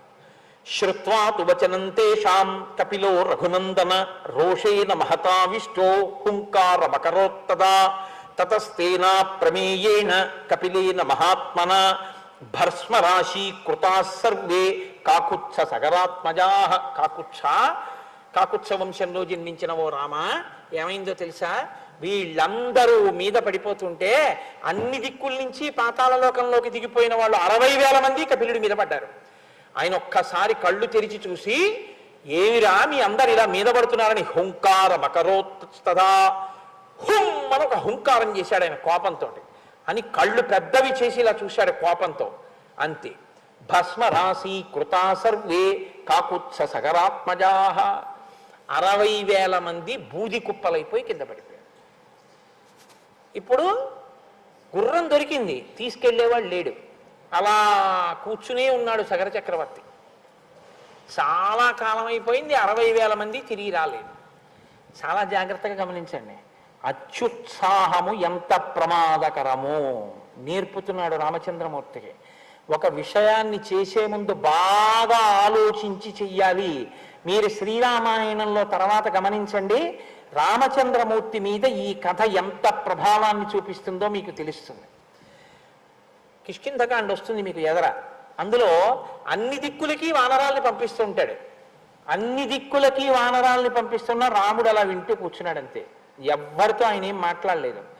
దక్షిణ దిక్కుకు వానరాల్ని పంపించేటప్పుడు హనుమని వెనక్కి పిలిచి సుగ్రీవుడు కౌగిలించుకుని నీ మీదే ప్రతిష్ట ఆధారపడింది, నీ వల్లే ఈ పని జరగాలి అన్నారు. ఉంగరం తీసి ఆయనకి ఇచ్చారు. వెళ్ళిన వాళ్ళందరికీ ఓడికి తువ్వాలు ఓడికి పంచాల ఇచ్చి పంపించలేదు. బాగా ఆలోచించగలిగినటువంటి ప్రజ్ఞ ఎక్కడి నుంచి వచ్చిందంటే విశ్వామిత్రుడు చెప్పిన మాటల్లోంచి వచ్చింది ఆ విచారణ. బాగా విని మాట్లాడడం తప్ప ఏదో గర్వంగా మాట్లాడేసేయడం కాదు. తక్కువ మాట్లాడడం, అవతల వాళ్ళు మాట్లాడుతున్నది బాగా విని గమనించగలగడం. మాట దేనికి అంటే అవతల వాడి ఆర్తిని ఆవిష్కరిస్తున్న సాధనం. కాబట్టి విషయాన్ని మీరు పట్టుకోవాలి ఆ మాట్లాడేటప్పుడు. అందుకే అతిగా మాట్లాడకూడదు, అతిగా వినకూడదు. వినడం అంటే వినడానికి సమయం ఇచ్చి వినాలి. ఆ వినేటప్పుడు శ్రద్ధతో వినాలి. విని మీరు ఆ పనికి సాయం చెయ్యాలి. అలా ఉండాలి. మీకు రాముడి జీవితం అంతా అంతే. ఇదే మనకి ఇవ్వాల లోపం. అతిగా మాట్లాడడం, అతిగా వినడం. రెండింటి వల్ల మాట్లాడడంలోనూ శౌచం ఉండదు, వినడంలోనూ శౌచం ఉండదు. కాబట్టి విన్నది గుర్తుండదు, తిరిగి ఉపకారం చేయడు. మాట్లాడింది గుర్తుండదు, కాబట్టి అన్న మాటకి నిలబడ్డం. కాబట్టి రెండు విధాలుగాను దౌర్భాగ్యమే సంక్రమించింది. ఇప్పుడు ఆ పీటల మీద ఉండిపోయినటువంటి సగర చక్రవర్తి చాలా కాలం చూసి చూసి చూసి చూసి నీ పినతండ్రులు తిరిగి రాలేదయా ఎందుచేతనోనని మనవడైన అంశుమంతుణ్ణి పిలిచాడు. నాయన అంశుమంతుడా, నువ్వు వెళ్ళి చూసిరా ఎక్కడేమైందో అన్నాడు. ఈయన బయలుదేరాడు. అన్ని వేపుల నుంచి కిందకి దిగాడు. ఆ ఏనుగులు కనపడ్డాయి. ప్రదక్షిణం చేశాడు, నమస్కారం చేశాడు, కుశలం అడిగాడు. నాకు మార్గం చెప్పండి అని ప్రాధేయపడ్డాడు. అవి సంతోషించాయి. సంతోషించి నాయన నీకు మార్గం దొరుకుతుంది అన్నాయి. అంటే పెద్దలు కనపడినప్పుడు వాళ్ళని ఆశ్రయించి అభ్యర్థించవలసినటువంటి విధానంలో మాట్లాడిన మాటల చేత తృప్తి పొంది దిగ్గజములు ఆయనకి సహాయం చేసి ఇప్పుడు ఆయనకి కపిలాశ్రమం కనపడింది. ఆ కపిలాశ్రమం దగ్గరికి వెళ్ళాడు. వెళ్ళేటప్పటికి గుర్రం కనపడింది. 60,000 బూడిద కుప్పలు కనపడ్డాయి. బూడిద కుప్పలు అంటే బూడిద కుప్పలు పుర్రెలు ఎముకలు కూడా ఉంటాయి కదండి. కాబట్టి 60,000 బూడిద కుప్పలు అంటే ఖచ్చితంగా మా పినతండ్రులవే తెలిసిపోయింది. అరే రే రే రే రే 60,000 మంది బూడిదైపోయారు. ఎందుకు అయిపోయారో తెలియదు. ఇప్పుడు మీరు బాగా గుర్తుంచుకోవాలి. ఒక గొప్ప విషయాన్ని గుర్తుపెట్టుకోవాలి. రామాయణంలో ఇది పట్టుకున్నాడు రాముడు. ఇది సారం. గుర్రాన్ని తీసుకుని వెళ్ళిపోవడమా, బూడిదల కుప్పలు కనపడ్డాయని ఏడుస్తూ కూర్చోవడమా? ఏం చేయాలండి? గుర్రాన్ని తీసుకుని వెళ్ళిపోవాలి. అశ్వమేధయాగం ముందు పూర్తవ్వాలి కాబట్టి. అదే చేయలేదు అంశుమంతుడు. ఆయన ఏం చేశాడో తెలుసా అండి? 60,000 మంది బూడిద కుప్పలై పడిపోయారు. ఎప్పుడు పడిపోయారో తెలియదు. కాబట్టి వీళ్ళ ప్రేతాత్మలు తిరుగుతుంటాయి. ఇంకా వీళ్ళకి జలతర్పణం అవ్వలేదు కాబట్టి దాహంతో ఉంటారు పితృదేవతలు. వాళ్ళు తాగేది నీళ్లే పాపం. అందుకని ఆ నీళ్ళు ఇచ్చిన వాడు లేడు వీళ్ళకి. నేను కొడుకునవుతాను. ఎందుకని అంటే మరి పినతండ్రులే కదా. అందుకని చెప్పి నేను ఇప్పుడు తండ్రులు కాబట్టి వీళ్ళకి జలతర్పణం ముందు చేయాలి. ఇది విహిత కర్తవ్యం. ఇంకో 2 రోజులు కూర్చుంటాడు. ఇన్నాళ్ళు కూర్చున్నాయన పీటల మీద. ముందు నేను పట్టుకెళ్ళి జలతర్పణం ఇవ్వాలి. అందుకని ఆయన గబగబా నీళ్లు ఎక్కడున్నాయని వెతికాడు. ఎక్కడ కనపడలేదు. ఆఖరికి ఎక్కడ నీళ్లు కనపడ్డాయి. ఇప్పుడు ఆయన నీళ్లు తేవడం కోసం అని చెప్పి పరిగెత్తాడు. పరిగెడితే గరుత్మంతుడు వచ్చాడు, మేనమామ. వచ్చి ఆయన అన్నాడు, కపిలేన ప్రమేయేణ దగ్ధాహిమే మహాబలా సలిలం నార్హసి ప్రాజ్ఞ దాతుమే శాంహి లౌకికం గంగాహిమవతో జ్యేష్ఠ దుహితా పురుషర్షభ తస్యాం కురు మహాబాహో పితॄణాం తు జలక్రియాన్ భస్మరాశి కృతాన్ ఏతాన్ ప్లావయే లోకపావని తయా క్లిన్నమిదం భస్మ గంగయా లోకకాంతయా షష్ఠిం పుత్ర సహస్రాణి స్వర్గలోకం నయిష్యతి సుపర్ణవచనం శ్రుత్వా శోంశుమానతివీర్యవాన్ త్వరితం హయమాదాయ పునరాయాన్ మహాయశాః. ఆ వచ్చినటువంటి గరుత్మంతుడు అన్నాడు, నాయనా మేనల్లుడా, నువ్వు తొందరపడి పరిగెత్తుకెళ్ళి నీళ్లు తీసుకొచ్చి జలతర్పణం చేద్దాం అనుకుంటున్నావు. నీ పితృదేవతలకి అంటే ఈ చనిపోయినటువంటి పినతండ్రులకి ఈ భూమిలో ఉన్నటువంటి నీళ్లు తీసుకెళ్లి పితృతర్పణం చేసి నీళ్లు విడిచిపెట్టినా వాళ్ళకి ఆ నీళ్లు ముట్టవో. ఎందుకంటే ఈ నీళ్లు ఊర్ధలోకాల్లోకి పితృదేవతల దగ్గరికి వెళ్లే లోపల ఆవిరైపోతాయి. కారణం ఏమిటో తెలుసా? మహాత్ముని యొక్క కోపాగ్ని జ్వాలలకి మరణించారు. అలాంటి వాళ్ళకి ఈ లోకంలో జలతర్పణం ఇవ్వడం కూడా కదలదు. వాళ్ళు అలా దాహము పడుతూ అలా పడి ఉండడమే. వాళ్ళకి ప్రేతత్వం పోవాలంటే, వాళ్ళకి జలతర్పణం చెయ్యాలంటే హిమవంతుని యొక్క పెద్ద కుమార్తె అయినటువంటి గంగా నది స్వర్గలోకంలో ఉంది ప్రవహిస్తూ. ఆమెని భూలోకం మీదకి తీసుకురావాలి, భూలోకం నుంచి పాతాళ లోకంలోకి తీసుకురావాలి. పాతాళ లోకంలో ఉన్నటువంటి ఈ భస్మరాసుల మీద గంగ ప్రవహించాలి. అప్పుడు వాళ్ళకి దాహం తీరి వాళ్ళు ప్రేతత్వం నుంచి విముక్తి పొంది ఊర్ధలోకాలకు ఎడతారు. అలా పట్టుకురాగలవా? ముందు గుర్రం పట్టుకెళ్ళు, ఇవ్వకు నీళ్లు వాళ్ళకి అందదని చెప్పాడు. అంటే బాగా గమనించండి, తొందర పడిపోవడం చాలా తేలిక. Think twice before you leap అని ఇంగ్లీష్లో సామెత. 2 మార్లు ఆలోచించు దూకే ముందు. Marry in Heist and repent at leisure అంటారు. తొందరపడి పెళ్లి చేసుకుని జీవితాంతం విచారించడం. అలా తొందరపడి పని చేసేసి తనకి తన వాళ్ళకి కూడా ఇబ్బంది తెచ్చే పనులు చేయకూడదు. పాపం చెయ్యడం చాలా చాలా తేలిక, జ్ఞాపకం పెట్టుకోండి. అప్పటి సుఖం కోసం ఒక పాపకర్మ చేసేయడం చాలా తేలిక. ఒక్కొక్కసారి ఆ పాపకర్మ ఎంత కట్టి కుడుపుతుందో తెలుసా అండి? ఒక్కసారి శరీరం వదిలిపెట్టిన తర్వాత ఇంకా మిమ్మల్ని ఉద్ధరించడం ఎవ్వరికీ చేతకానంత స్థాయిలోకి వెళ్ళిపోయి కూర్చుంటుంది. అది ఇక ఎవరు ఉద్ధరించలేరు. ఈ చేసిన పని చిన్నది, కానీ వీడు మాత్రం దాహం తీర్చేవాడు కూడా లేక పడుంటాడు. అలా ఎందుకు ఆ స్థితి? ఎందుకంత అత్యుత్సాహం? ఇది తలకాయలోకి వెడుతోంది రామచంద్రమూర్తికి. అన్నిటికన్నా దేనికి పెద్దపీట వేశాడంటే గుర్రం తీసుకెళ్ళడం కన్నా పితృదేవతలకి జలతర్పణం చేయడం మీద శ్రద్ధ పెట్టాడు.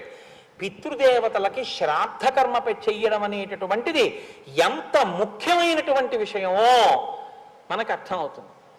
ఏమండి, నేను ఒక్క మాట అడుగుతాను, మీరు మరోలా అనుకోకుండా ఆలోచించండి. నేను తక్కువ చేసి మాట్లాడటం లేదు. ఆగస్టు 15 వస్తే అంత సంతోషంగా మనం జాతీయ పతాకాన్ని ఆవిష్కరించి ఒక శాల్యూట్ చేసి నమస్కారం చేసి వస్తాం. అది చాలా మంచిదే. జన్మనిచ్చినటువంటి తండ్రి కష్టపడి పెంచి పెద్ద చేసి శరీరం విడిచిపెట్టిన రోజు గుర్తు పెట్టుకుని ఒక్క 20 రూపాయలు పెట్టి స్వయం పాకం ఇప్పించుకునేటటువంటి స్థాయి తండ్రికి లేదండి. అంత పనికిమాలిన వాడా తండ్రి? జన్మనిచ్చాడే, పెంచి పెద్ద చేశాడే, ముద్దులాడాడే, భుజాల మీద ఎక్కించుకున్నాడే, గుండెల మీద పడుకోబెట్టుకున్నాడే, కొడక అనే అంత తాపత్రయపడ్డాడే, మీకోసం అహర్నిశలు పరిశ్రమించాడే. అటువంటి తండ్రి చచ్చిపోయిన రోజు నీకు జ్ఞాపకం లేదు. ఆ రోజున 10 నిమిషాలు పోనీ నువ్వేం చెయ్యొద్దు. బియ్యం ఓ బెల్లం గడ్డ ఒక్క 11 రూపాయలు నాన్నగారి పేరు చెప్పి ఇవ్వడానికి ఖాళీ నీకు లేకపోతే ఏం చెప్పాలా సంస్కారాన్ని? ఇంకా ఆ పాటి చెయ్యలేదండి తండ్రి. కానీ అది అన్నిటికన్నా గొప్పదంటున్నాడు విశ్వామిత్రుడు. గుర్రాన్ని తీసుకెళ్ళలేరా అశ్వమేధయాగం పూర్తవడానికి? పితృదేవతలకి జలతర్పణం చేయడానికి పరిగెత్తాడు తెలుసా మీ వంశంలో ఉన్నవాడు? ఈ మాట చెప్పాడండి, ఇలా చెప్పాడని చెప్పినట్టు చెప్పలేదు. పరిగెత్తాడయా అని చెప్పాడంతే. సుపర్ణుడు అడ్డుపడ్డాడయా అని కూడా చెప్పాడు. అంటే ఏమయ్యో, తొందరపడి తప్పు చేసేయడం తేలిక, కానీ ఇందులో ఎప్పుడూ ఉండిపోగా, ఇందులోంచి వెళ్ళాక నిన్ను ఏమీ ఉద్ధరించలేవు. ఈ భూమి మీద ఉన్నవేమీ ఉద్ధరించవు. కాబట్టి నీ కొడుకు మాత్రం ఏం చేస్తాడు? ఈ భూమి మీద ఉన్నవి పెట్టే చెయ్యాలి. ఈ భూమి మీద ఉన్నవేవి నిన్ను ఉద్ధరించలేని స్థితికి నువ్వు వెళ్ళి ఇందులోంచి విడిపోయిన తర్వాత దాహమో అని అక్కడ పడి కొట్టుకుంటుంటే ఉద్ధరించడం అంటే ఎంత కష్టం అవుతుందో చూడండి. ఏకకాలమునందు శ్రీరామాయణంలో విశ్వామిత్ర మహర్షి రామచంద్రమూర్తిని ఎన్ని రకాలుగా దిద్దేస్తున్నారో చూడండి. మీరు కనపడుతోంది అలా దిద్దుతున్నట్టు ఏమన్నా? కానీ వింటున్నటువంటి రాముడి యొక్క మేధస్సులోకి వెడుతున్న ఈ విషయాలు. ఓ, పితృకార్యం అంటే ఇలా ఉంటుంది, ఇంత శ్రద్ధతో చెయ్యాలి. తండ్రి గారి శ్రాద్ధం అంటే, తల్లిగారి శ్రాద్ధం అంటే అంత గౌరవంగా అంత మర్యాదతో పెట్టవలసినటువంటి రోజు. చూశావా మా పితృదేవత, మా పెద్దవాళ్ళు ఎలా బతికారో చూశావా? తొందరపడితే ఎంత ఇబ్బందులు వచ్చాయో తెలుసుకుంటున్నాడు పిల్లాడు. ఏది నేర్పాలో ఆ సంస్కారం నేర్పుతున్నాడు, ఏది ఇవ్వాలో అది నిన్ను ఇచ్చేసాడు. నిన్నను యాక్సిలేటర్ బిగించాడు, ఇవాళ బ్రేకులు బిగిస్తున్నాడు. ఇప్పుడు ఆ కారు లోకానికి ఉపయుక్తం అవుతోంది. ఇదే నేను మీకు మనవి చేసింది ఉపోద్ఘాతంలో. కాబట్టి ఇప్పుడు సుపర్ణవచనం శ్రుత్వా శౌంశుమానతి వీర్యవాన్ త్వరితం హయమాదాయ పునరాయాన్ మహాయశాః. ఆయన గరుత్మంతుడి మాటలు విన్నాడు. ఓ, మా పితృదేవతలకి జలతర్పణం చేయడం కుదరదు, కాబట్టి ఇప్పుడు ఆ గుర్రాన్ని తీసుకుని వెళ్ళిపోయాడు. వెళ్ళిపోయి సగర చక్రవర్తితో చెప్పాడు, ఏమయ్యా, చెయ్యడం కుదరదు తాత, ఎందుచేతనంటే మా పినతండ్రులు ఇటువంటి వ్యగ్రతతో కూడిన మహర్షి తేజస్సు చేత మరణించారు, అందుకని నేనేం చెయ్యలేకపోయాను, జలతర్పణ చెయ్యలేదు, వద్దన్నాడు గరుత్మంతుడు. ఇదిగో గుర్రాన్ని తీసుకొచ్చాను. అశ్వమేధం పూర్తయిపోయింది. సగర చక్రవర్తి బతికున్నంత కాలం బాధపడుతూనే ఉన్నాడు. అయ్యయ్యో, ఎలాగరా, కొడుకులు 60,000 మంది చచ్చిపోయారు, వాళ్ళకి జలతర్పణ లేదు, ఎలా వాళ్ళను ఉద్ధరించడం, గంగను ఎలా తీసుకురావడం? కొన్ని వేల సంవత్సరములు పరిపాలించినంత కాలం దిగులుతోనే పరిపాలించాడు. ఎందుకు పట్టింది ఆ దిగులు? పాపం ఆయన తప్పు కాదు, వాళ్ళ అత్యుత్సాహం. ఇప్పుడు ఆయన బాధపడి బాధపడి బాధపడి కొంతకాలానికి కాలధర్మం గతే రామ, ఎంత బాగా మాట్లాడతాడండి, చచ్చిపోయాడండో, కాలధర్మం చెందాడు అన్నాడు. మా నాన్నగారి శరీరం పడిపోయిందండి అండం ఒకెత్తు, మా నాన్నగారు చచ్చిపోయారండి అండం ఒకెత్తు. చాలా గౌరవం ఉంటే మీరు అన్నీ ఒక్కలా ఆయన కులాసాగా ఉన్నారా అండి అని అడగడం ఒకెత్తు. ఏమంటే నేను ఆ ఊళ్ళో ఉండేటప్పటికే వారికి 90 సంవత్సరాలు, వారు ఇప్పుడు కులాసాగా ఉన్నారా అని అడగడం ఒక ఎత్తు. నేను ఆ ఊళ్ళో ఉండేటప్పటికే ఆయనకి 90 ఏళ్ళు, ఆయన ఇంకా బతికున్నారా అని అడగడం ఇంకో ఎత్తు కదండి. మాటల చేత దేవతలు మన్నన చేసి వరంబులిత్తురు, మీ మాట మీ సంస్కారాన్ని ఆవిష్కరిస్తుంది. కాబట్టి కాలధర్మం గతే రామ సగరే ప్రకృతి జనాహ, కాలధర్మం చెందాడయా. కాలంలో అందరూ ఏ ధర్మాన్ని చెందుతారో పంచభూతాల్లో సగర చక్రవర్తి కూడా అలా కలిసిపోయాడు. తర్వాత ఆయన కుమారుడైనటువంటి దిలీపుడు రాజ్యానికి వచ్చాడు. అంత ఖ్యాతి గణించినటువంటి దిలీపుడు కొన్ని వేల సంవత్సరములు ఈ భూమండలాన్ని పరిపాలించాడు. పరిపాలించినంత కాలం ఇదే బెంగ. అయ్యో, నా పితృదేవతల్ని ఎలా తరింప చెయ్యాలి, ఎలా ఆకాశంలోంచి ఆ గంగ వస్తుంది, ఎలా తీసుకురావడం, దీని గురించే చింతించి చెయ్యగలిగింది లేక దిలీపుడు కూడా శరీరాన్ని విడిచిపెట్టేశాడు. దిలీపుడు శరీరం పడిపోయిన తర్వాత ఆయన కుమారుడు భగీరథుడు రాజయ్యాడు. భగీరథుడు రాజయిన తర్వాత భగీరథుడు కొన్ని సంవత్సరములు పరిపాలన చేసిన తర్వాత మంత్రులు చెప్పారు, మీ ముందు వాళ్ళు పరిపాలన చేసినప్పుడు ఈ బెంగతోనే ఉన్నారు, ఇప్పటికీ మీ వంశంలో కొంతమంది పితృదేవతలు ప్రేతత్వం నుంచి విడుదల పొందలేదు, అలాగే ఉన్నారు దాహంతో, మీ వంశంలో వాళ్ళెవరూ చేయలేకపోయారు ఈ పని. ఆయన విన్నాడు, తప్పకుండా ఈ పని నేను చేస్తానన్నాడు. మీరు ఒకటి బాగా గుర్తుపెట్టుకోండి, తండ్రి అంటేనే మర్యాద లేనివాడు ఎక్కడో ముక్తాతల మీద గౌరవంతో ఏదైనా చేస్తాడా? వాడు చేసేది ఏమి ఉండదు. ఇప్పుడు రాజ్యానికి వచ్చిన వాడు హాయిగా రాజ్య సుఖాలు అనుభవించాలి, వాళ్ళ కర్మ అండి, అప్పుడు ఏదో వాళ్ళు అలా అక్కర్లేని పనులు అన్నీ చేశారు, పోయారు, ఫోన్లు ఎదురు ఊసేందుకు ఇప్పుడు మనం పరిపాలన చేసుకుందాం ధర్మంగా అనొచ్చు. త్యాగం అంటే ఇది. తన కొరకు తాను బతకడం కాదు, తను ఎందులో పుట్టాడో ఆ వంశంలో వాళ్ళను ఉద్ధరించడం గొప్ప అనుకున్నాడు. రాజ్యాన్ని వదిలిపెట్టి అరణ్యానికి వెళ్ళిపోయాడు తపస్సుకి. రామ, ఆ భగీరథుడు మీ వంశంలో వాడు, రాముడు చెప్తున్నాడు. విశ్వామిత్రుడు వింటున్నాడు. రామచంద్రమూర్తి, ఓ, తన వంశకర్తల్ని ఉద్ధరించడం కోసం రాజ్యాన్ని విడిచిపెట్టి తపస్సు చేశారు మా వాళ్ళు. ఇదే రామచంద్రమూర్తి. భరతుడికి రాజ్యం కావాలంటే తీసేసుకోమను, నేను ఇటు నుంచి అరణ్యాలకు వెళ్ళిపోతానన్నాడు. మీకు శ్రీరామాయణంలో తర్వాత రామచంద్రమూర్తి యొక్క సత్యధర్మ నిష్టంతో వశిష్ఠ విశ్వామిత్రులు మాట్లాడిన మాటల్లోంచి వచ్చినదే. గురువు అంటే అది, గురువు వాక్ అంటే అలా ఉంటుంది, వినేవాడు ఉంటే. కాబట్టి ఇప్పుడు ఆయన గోకర్ణ క్షేత్రాన్ని చేరాడు. నేను తీర్థయాత్రకు వెళ్ళినప్పుడు ఈ గోకర్ణ క్షేత్రం గురించి బస్సులో క్విజ్ పెట్టుకుంటూ వెళ్ళాం కూడా, రామాయణము గోకర్ణ క్షేత్రము అని. ఆ గోకర్ణ క్షేత్రం చాలా గొప్పగా ఉంటుంది. శృంగేరి వెళ్ళేటటువంటి వాళ్ళకి ఆ గోకర్ణం, ఆ తర్వాత ఉడిపి, మూకాంబిక, ధర్మస్థలి, కుక్షి సుబ్రహ్మణ్యం, కుక్కి అంటుంటారు, కుక్షి సుబ్రహ్మణ్యం, శృంగగిరి, ఇవన్నీ ఒక చోటికి వచ్చేటటువంటి ప్రదేశాలు. అవి అక్కడికి వెళ్ళి గోకర్ణ క్షేత్రానికి వెళ్ళి తపస్సు చేశాడు. ఎటువంటి తపస్సుట? ఊర్ధ్వబాహు పంచతపా మాసాహారో జితేంద్రియ తస్య వర్ష సహస్రాణి ఘోరే తపసి తిష్ఠిత. ఎవరో చేసినటువంటి పొరపాటు వంశంలో. ఈయన ఎంత కష్టపడుతున్నాడో చూడండి. ఊర్ధ్వబాహు 2 చేతులు పైకెత్తాడు. పంచతప 4 వైపులా గ్రీష్మ ఋతువులో అగ్నిహోత్రాన్ని పెట్టుకుని కన్నులు ముయ్యకుండా సూర్యుడి వంక అలా చూస్తూ ఉన్నాడు. దీన్ని పంచాగ్నిహోత్ర తపస్సు అంటారు. పంచతప మాసాహారో, నెలకి ఒక్కరోజే ఆహారం తిన్నాడు.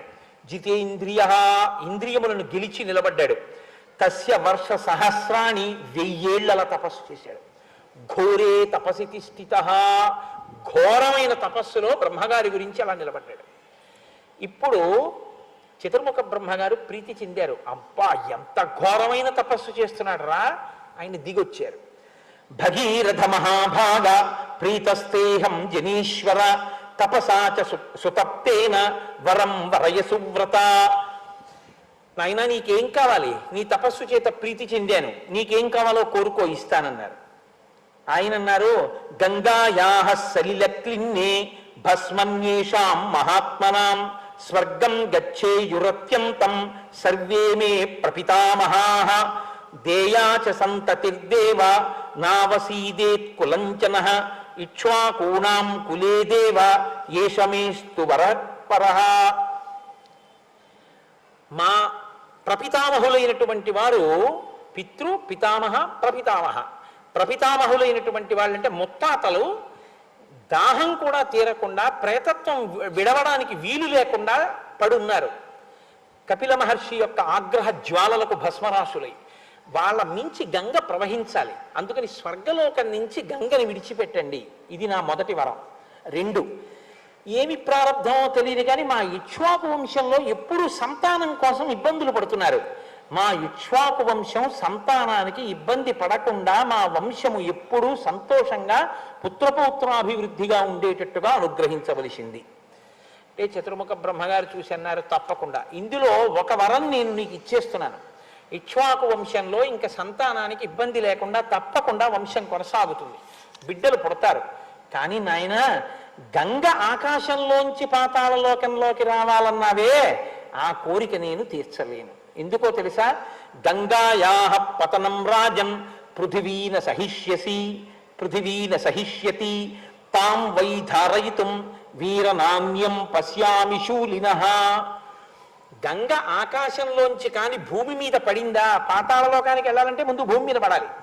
భూమి మీద కాని పడిందా, ఈ భూమి తట్టుకోలేదు, కదిలిపోతుంది భూమి. కాబట్టి భూమి యొక్క స్వరూపం పాడవకూడదు. కాబట్టి గంగని ఆకాశంలోంచి భూమి మీద పడు అని చెప్పడం కుదరదు. కానీ నేను నీకు ఒక మార్గం చెప్తాను. అలా పడాలి అంటే భూమి మీద నిలబడి గంగ పడుతున్నప్పుడు తల మీద పట్టి విడిచిపెట్టగలిగిన వాడు ఒకడు ఉండాలి. అలా పట్టి విడిచిపెట్టగలిగిన వాడు ఒక్కడే ఉన్నాడు ఈ సమస్త బ్రహ్మాండములో. వీరనాణ్యం, ఇంకెవ్వడూ లేడు. పశ్యామి ఉన్నాడు, చూస్తున్నాను. ఎవడో తెలుసా? శూలినః, త్రిశూలం పట్టుకున్న మహాదేవుడు, త్రిపురాంతకుడు, త్రయంబకుడు, సదాశివుడు, పరమేశ్వరుడు, పరమశివుడు ఉన్నాడే, ఆయన పట్టుకుంటాడు. ఆయన కాని వచ్చి నిలబడ్డాడా, గంగ వచ్చి ఆయన తల మీద పడుతుంది. ఆయన తల మీద పడితే ఆయన తట్టుకోగలడు, భూమి కూడా తట్టుకోగలదు. ఆయన తల మించి కింద పడుతుంది. అందుకని పరమశివుడు వస్తే విడిచిపెట్టడం కుదురుతుంది. అంతకన్నా నేను ఏం చెప్పను, స్వస్తి అని లేచిపోయాడు. అంటే ఇప్పుడు ఏం చేయాలి? పరమశివుడిని అడగాలి కదా. ఎక్కడవుతుందిలే మన వల్ల, ఇప్పటికి 1000 ఏళ్ళు. ఊర్ధ్వబాహు పంచతప మాసాహారో జితేంద్రియ, ఇంత తపస్సు చేశాం. మళ్ళీ ఇప్పుడు పరమశివుడి గురించి తపస్సు. ఇప్పుడు ఆయన కోసం తపస్సు చేస్తే ఆయన ఏమంటాడో, మళ్ళీ ఎందుకు వచ్చిన ప్రారంభం, వెళ్ళిపోతాను రాజ్యానికి, ఏదో ఒకటి సాధించానుగా అని వెళ్ళిపోవచ్చు. వెళ్ళలేదు. ఇది భగీరథ ప్రతిజ్ఞ అంటారు. నేను సాధించి తీరుతాను. పట్టుదలంటే ఎలా ఉంటుందో రామా చూడు. 1000 ఏళ్ళు తపస్సు చేసి మళ్ళీ శివుడి కోసం తపస్సు చేస్తున్నాడు. నీ వంశంలో వాడే చెప్తున్నాడు రామచంద్రమూర్తికి. ఓ పట్టుదలంటే ఇలా ఉండాలన్నమాట, మొక్కలోని సాహసంతో ఉండాలన్నమాట. రాముడు నేర్చుకుంటున్నాడు, చెక్కుతున్నాడు విశ్వామిత్ర మహర్షి. మీరు 2వ కోణాన్ని కూడా చూస్తుండాలి, కేవలం రామాయణ కథ కింద వినేసేయకండి. కాబట్టి ఇప్పుడు మళ్ళీ వెళ్ళి పరమశివుడి గురించి తపస్సు మొదలుపెట్టాడు. ఊర్ధ్వబాహుర్నిలాలంబో వాయుభక్షో నిరాశ్రయ అచలస్థానువస్థిత్వా రాత్రిం దివమరిందమా. రాత్రి లేదు, పగలు లేదు, 2 చేతులు పైకి పెట్టి మాసాహారో, బ్రహ్మగారి గురించి తపస్సు చేసినప్పుడు నెలకోసారి ఆహారం తిన్నాడు. ఇప్పుడు ఆహారం లేదు. వాయుభక్ష, వాయుభక్షో, కేవలం గాలి తింటున్నాడు. నిరాశ్రయ, ఏమి ఆశ్రయం కూడా లేదు. అచలహ, కదలటం లేదు. స్థాణువత్, బిగిసిపోయినటువంటి విగ్రహం ఎలా ఉంటుందో అలా నిలబడ్డాడంతే. నిలబడి 2 చేతులు పైకెత్తి తదేకంగా పరమశివుడి గురించి తపస్సు చేశాడు. చేస్తే అలాంటి తపస్సు 1 సంవత్సరం పాటు చేశాట. చేస్తే పరమేశ్వరుడు ప్రీతి చెందాడు. ప్రీతస్తేహం నరశ్రేష్ఠ కరిష్యామి తమాప్రియం శిరసాధారయిష్యామి శైలరాజ సుతామహం. ఇది శంకరుడంటే. తండ్రితనం మహానుభావుడిది. ఆయన అన్నాడు, నీకేం కావాలి అని అడగలేదు. నాయన ప్రీతస్తేహం నరశ్రేష్ఠ, ఏమండి మీరంటే మాకు ఎంతో సంతోషంగా ఉంది, ఒకసారి కింద నించోండి, 1st ఫ్లోర్లోంచి నీళ్లు వస్తా ఉంటే నించుంటారా? పరమశివుడు అంటే అది. ఆయన అంత పితృహృదయం ఉన్నవాడు, మహానుభావుడు. కాబట్టి తప్పకుండా నేను పట్టుకుంటానన్నాడు, అడగకుండా. రాజసుతామహం అన్నాడు. సరే వెళ్ళాడు. అసలు ఆ నిలబడినటువంటి భంగిమ ఆశ్చర్యంగా ఉంటుందండి. ఆ భంగిమ ఉపాసన యోగ్యం, అద్భుతం. 2 కాళ్ళు పక్కకి పెట్టి 2 చేతులు ఇలా నడుం మీద వేసుకుని ఇలా తల కొద్దిగా పైకెత్తి ఇలా జటాజూటాన్ని కొంచెం విస్తరించి పడు జటాజూటంలో అన్నట్టుగా ఇలా నిలబడి ఉంటాడు. విజయవాడ కనకదుర్గమ్మ దేవాలయంలో ఉంటుంది అటువంటి మూర్తి. ఇలా చూస్తూ ఉంటాడు. ఇలా ఆయన వెళ్ళి నిలబడ్డాడు. వచ్చి పడు అని చూసిందిట పైనుంచి గంగమ్మ. చూసి అచింతయచ్చసాదేవి గంగా పరమదుర్ధరా విషామ్యహం హి పాతాళం శ్రోతసా గృహ్య శంకరం తస్యావలేపనం జ్ఞాత్వా క్రుద్ధస్తు భగవాన్ హరః తిరోభావయితుం బుద్ధిం చక్కిరే త్రినయనస్తదా సా తస్మిన్ పతితా పుణ్యే రుద్రస్య మూర్ధని హిమవత్ ప్రతిమే రామ జటామండలగహ్వరే సా కథం చిన్మహీం గంతుం న శక్నోద్యత్నమాస్థితా నైవ నిర్గమనం లేభే జటామండలమోహిత. ఆయన అలా నిలబడి పైకి చూస్తున్నాడు. గంగమ్మ పైనుంచి చూసిందిట. శంకరుడు నించున్నాడు, తపస్సు చేసి సాధించాడు, వెళ్ళు అన్నారు. ఇప్పుడు ఆవిడ ఒక విచిత్రమైన నవ్వు నవ్విందిట. నవ్వి అనుకుంది, పిచ్చాడు, ఏమిటో నన్ను పట్టుకుంటానని నించున్నాడుగా బ్రహ్మగారు అన్నారని వచ్చి నించుండిపోయాడు. ఏమిటో అనుకుంటున్నాడు. మొసళ్లతో, ఎండ్రకాయలతో, తాబేళ్లతో, పెద్ద పెద్ద పావులతో ఆకాశం నుంచి నేను పెద్ద ధారగా వెళ్ళి ఆయన జటామండలం మీద పడితే, తల మీద పడితే తల దిమ్మెక్కి కింద పడిపోతాడు. ఈడ్చేస్తాను పాతాళ లోకానికి. ఏమిటో నన్ను పట్టగలిగిన మొనగాన్ని అనుకుని చూస్తున్నాడు. ఇంతోటి జటామండలం విప్పాడనుకుంది. ఆయన అనుకున్నట్ట, చూశాట పరమేశ్వరుడు. హరకృత్థ, ఆయనకి తెలియదండి ఎవరి మనసులో ఏముందో. ఓహో నేను పట్టలేననుకుంటోంది అనుకుని ఒక్కసారి తన జటాజూటాన్ని పెంచి నించున్నాడు. ఆవిడ సాకథం చిన్మహీం గంతుం న శక్నోద్యత్నమాస్థితః నైవ నిర్గమనం లేభే జటామండలమోహిత. కొన్ని సంవత్సరాల పాటు ఆకాశంలోంచి పడిన గంగ పరమశివుని యొక్క జటాజూటంలో తిరుగుతూనే ఉంది. చుక్క నీరు కింద పడలేదు. అలా కట్టేశాడంతే. ఇప్పుడు అనుకుందిట గంగతో పాటు మొసళ్ళు, ఎండ్రకాయలు, తాబేళ్లు, చేపలు, పావులు, రాక్షసులు ఇన్ని అందులో పట్టేస్తున్నాయి. దీన్నండి స్తోత్రం చేశాడు రావణాసురుడు. నేను గంగానది సైకతంలో కూర్చుని విశ్వనాథుడి వంక చూస్తే జటాటవీగల జల ప్రవాహ పావిత స్థలే గళేవలం జలంబితాం భుజంగతుంగమాలికాం ఢమఢమఢమఢమన్ నినాదమడ్డమర్వయం చకార చండ తాండవం తనోతున శివ శివం జటాకటాహ సంభ్రమ భ్రమన్ నిలింప నిర్ఝరీ విలోల వీచి వల్లరి విరాజమానమూర్ధని ధగద్ధగద్ధగద్ధగద్ జ్వలల్లలాట పట్ట పావకే కిశోర చంద్రశేఖరే రతి ప్రతిక్షణం మమ అగర్వ సర్వమంగళా కళాకదంబ మంజరీ రస ప్రవాహ మాధురీ విజృంభణా మధువ్రతం స్మరాంతకం పురాంతకం భవాంతకం మఖాంతకం గజాంధకాంతకాంతకం తమంతకాంతకం భజేటు. అందులో చెప్తాడు పరమశివుడు తాండవం చేస్తుంటే ఆ జటాజూటం ఇలా తిరుగుతుంటే అందులో గంగానది కూడా తిరుగుతుంటే బిందెలో నీళ్లు తిరుగుతున్నట్టుగా తిరిగేటటువంటి ఓ పరమశివ, గంగతో నిండినటువంటి ఆ జటాజూటంతో ఉన్నటువంటి నీ స్వరూపాన్ని నేను ఈ గంగానది సైకతంలో కూర్చుని నీ ఆలయ శిఖరం వంక చూస్తే కదా నిలింప నిర్జరీ నికుంజకోట రేవసన్ విముక్త దుర్మతి సదాశిరస్త మంజలింబాన్ కదానిలింప నిర్జరీ నికుంజకోటరే వసన్ విముక్త దుర్మతి సదా శిరస్య మంజలిస్తవన్ అంటాడు.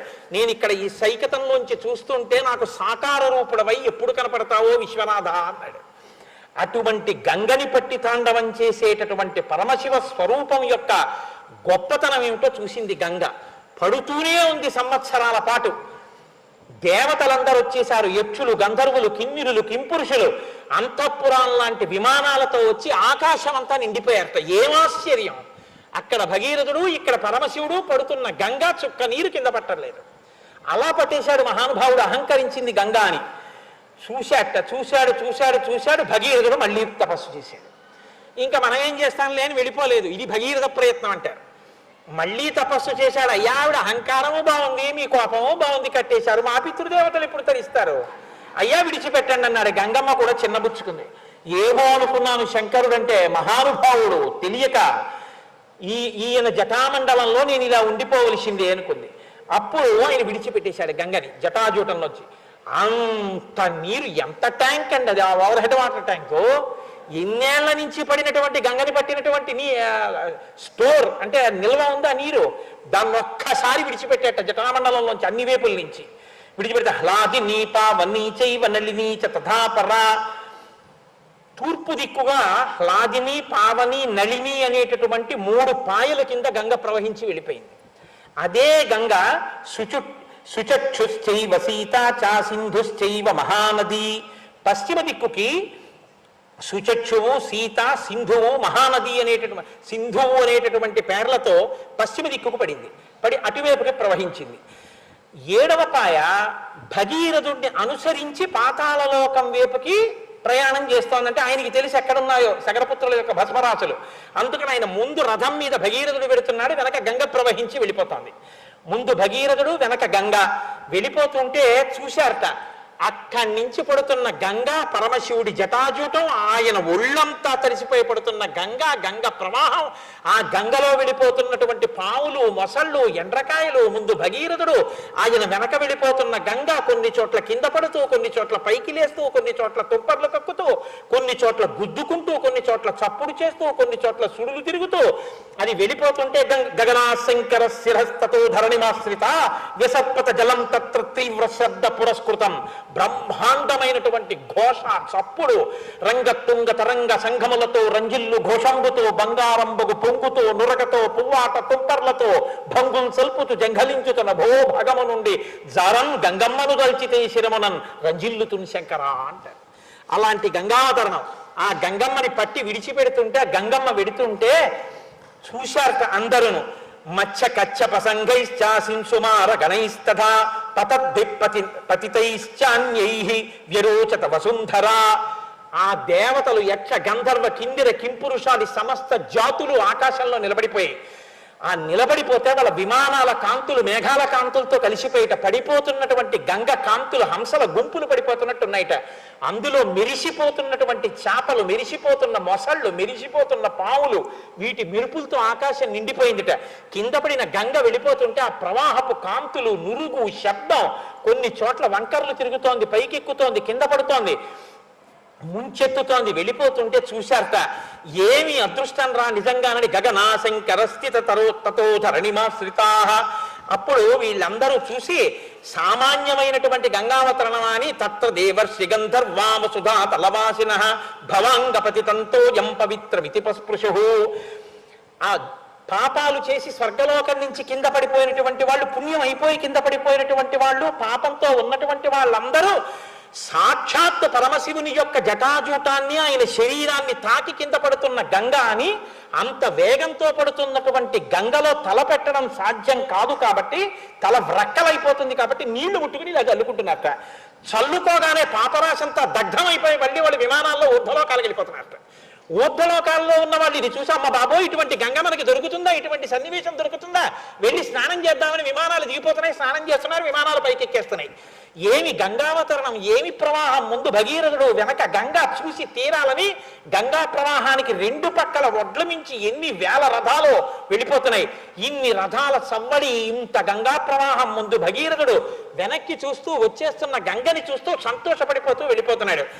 ఇలా వెళ్ళిపోతుండగా మహానుభావుడు అక్కడ ఉన్నటువంటి జహ్ను మహర్షి యజ్ఞ కవాటంలో యజ్ఞం చేసుకుంటున్నాడు. అనుకోలేదు ఈ గంగా ప్రవాహం ఒక్కసారి వచ్చి ఆయన చేస్తున్నటువంటి యజ్ఞ వాటాన్నంతటినీ కూడా, అంటే యజ్ఞ ప్రదేశంలో ఉన్నటువంటి ఆ కుటీరాల్ని, అగ్నిగుండాల్ని అన్నిటినీ ముంచెత్తి తనతో పాటు తీసుకెళ్ళిపోయేటప్పటికి తతో హి యజమానస్య జహ్నోరద్భుత కర్మణః గంగా సంప్లమయామాస యజ్ఞవాటం మహాత్మనః తతో దేవాః సగంధర్వా ఋషయశ్చ సువిస్మితాః పూజయంతి మహాత్మానం జిహ్నుం పురుషసత్తమం గంగాంచాపి నయంతి స్మ దుహితృత్వే మహాత్మనః. ఆయన గంగ ఇంత ప్రవాహంతో వచ్చి యజ్ఞవాటాన్ని ముంచెత్తడంతో కోపం వచ్చి ఒక్కసారి ఆ గంగ అంతటిని ఆచమనం చేసి లోపలికి తాగేశాడు. ఇప్పటి వరకు ఆకాశంలో చూస్తున్న వాళ్ళు, గంగ వెంట పరిగెత్తుకొస్తున్న వాళ్ళు ఇలా చూసేటప్పటికీ గంగ లేదు, ఎండిపోయింది మొత్తం భూమి. అయ్య బాబోయ్ ఇదేమిటి జహ్ను మహర్షి ఇలా తాగేశాడు, చప్పుడు ఆగిపోయింది. వెనకాతల ప్రవాహం లేదు. భగీరథుడు ఇదా వెనక్కి చూశాడు, ఏమీ లేదు భూమి హిమాలయాల వరకు. ఏమైపోయింది గంగను చూశాడు. జహ్ను మహర్షి లోపలికి బుచ్చేసుకున్నారు గంగను అన్నారు. అప్పుడు దేవతలు, యక్షులు, గంధర్వులు, కిన్నెరులు, కింపురుషులు, దేవతలు, భగీరథులు అందరూ వెళ్ళి జహ్ను మహర్షి కాళ్ళ మీద పడ్డారు. మహానుభావ, ఎంత కష్టపడి తీసుకొచ్చానో తెలుసా నా పితృదేవతల కోసం, పాతాళానికి తీసుకెడుతున్నాను, నువ్వు తాగేశావు.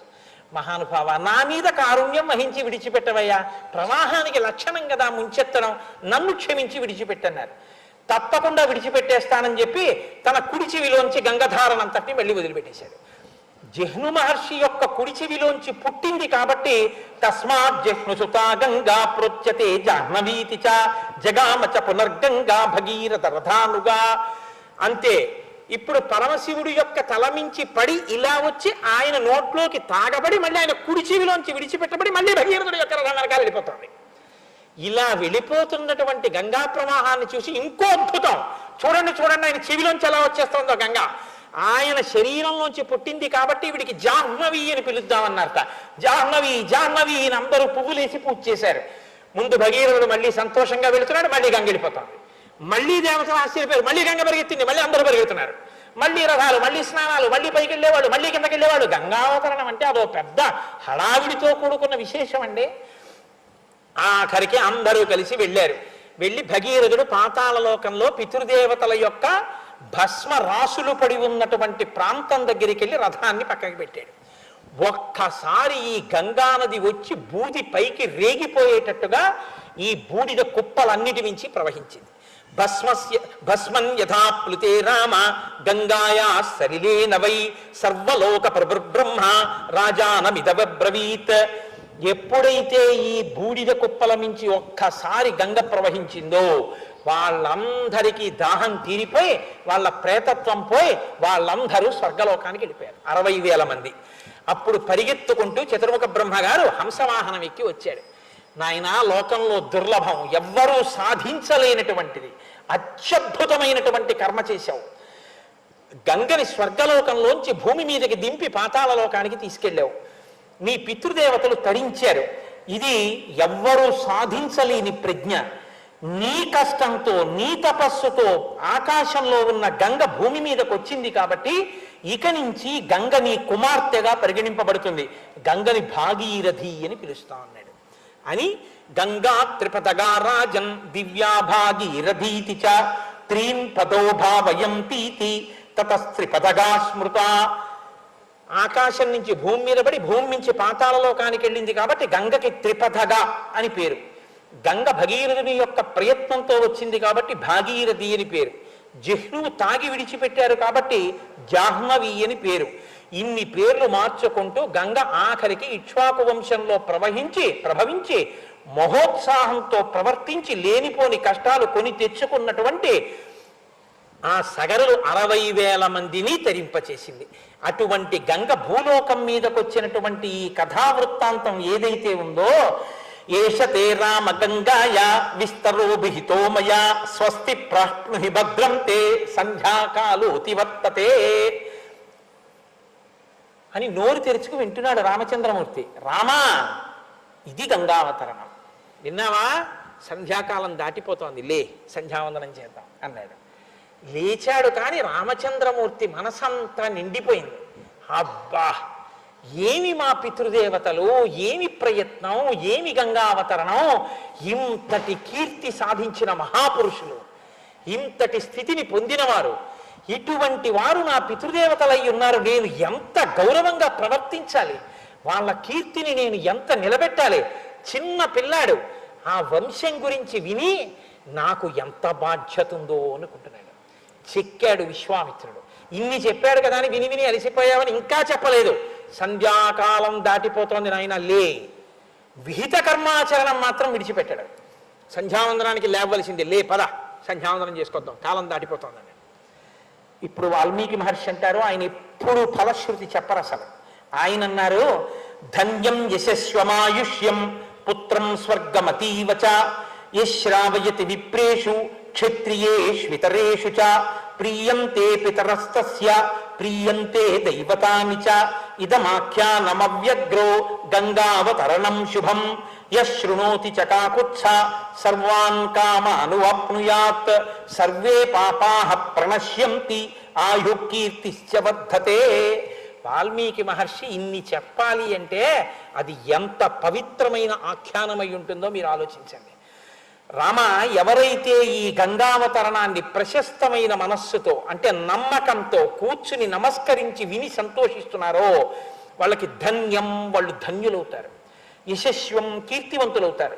ఆయుష్యం, వాళ్ళకి ఆయుర్దాయం కలుగుతుంది. పుత్ర్యం స్వర్గమతి చత, ఈ శరీరం పడిపోయిన తర్వాత వాళ్ళు స్వర్గలోకాన్ని పొందుతారు.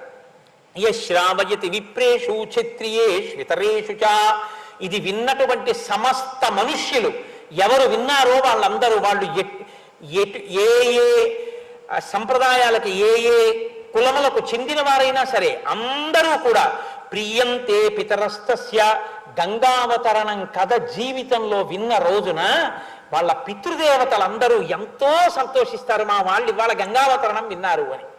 ప్రియంతే పితరస్తస్య ప్రియంతే దైవతాని చ, అక్కడ ఉన్నటువంటి దేవతలందరూ సంతోషిస్తారు. గంగావతరణం చెప్పినా గంగావతరణం విన్నా ఆ ప్రాంగణంలో ఉన్న దేవతలందరూ మురిసిపోయేది ఎప్పుడంటే గంగావతరణం చెప్పిన రోజున మురిసిపోతారట. కాబట్టి ప్రియంతే దైవతాని చ ఇదమాఖ్యానమవ్యగ్రో గంగావతరణం శుభం. అటువంటి ఈ గంగావతరణం శుభప్రదమైనటువంటి ఘట్టాన్ని రామా నువ్వు వివరించినదా, రామునికి విశ్వామిత్రుని చేత వివరింపబడిన దానిని విని ధన్యులవుతారు.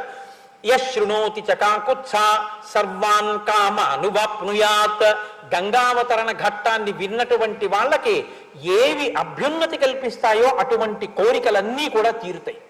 సర్వే పాపాః ప్రణశ్యంతి, చేసిన పాపములు ఏవైనా ఉంటే గంగావతరణం వినడం చేత పాపాలు పోతాయి.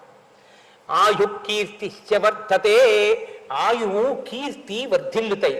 ఇంత గొప్ప గంగావతరణాన్ని విశ్వామిత్ర మహర్షి రామచంద్రమూర్తికి చెప్తే, ఆ గంగావతరణ ఘట్టానికి వాల్మీకి మహర్షి ఫలశ్రుతి చెప్తే, ఆ రామచంద్రమూర్తి యొక్క అనుగ్రహ విశేషం చేత సంపూర్ణ రామాయణ ప్రవచనాంతర్గతంగా ఇవాళ మనం ఆ గంగావతరణ ఘట్టాన్ని యథాశక్తి చెప్పుకుని వినగలిగాం.